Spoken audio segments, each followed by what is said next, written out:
Webb knew her too well.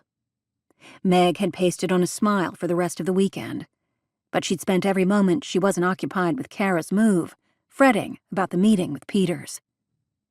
In the end, she was absolutely stumped about why Peters needed to see her.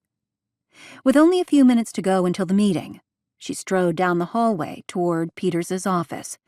Hawk, off-leash and wearing his FBI work vest, heeled at her side. "Stop stressing.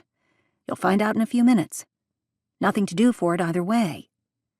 Good boy, Hawk. Let's find out if we're on the chopping block and then—" She stopped dead and trailed off, as two figures turned the corner at the far end of the hallway.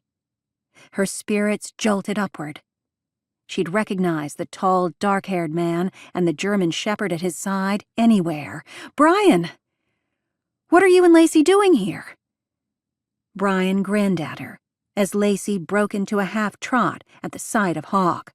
"Lacey, heel. We're at work." But he compromised and picked up his pace.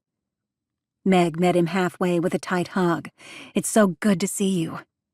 She pulled back and studied Lacey as she and Hawk happily greeted each other, bumping noses and circling excitedly. "Lacey looks great." Meg abruptly remembered her meeting and why she was here, instead of on the 4th floor. "What are you doing here?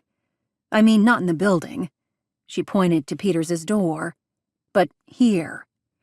"Craig sent a text over the weekend saying he wanted to meet me here at 9.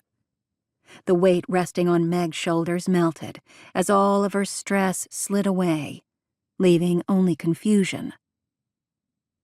She might think she'd done nothing wrong, but Brian absolutely hadn't.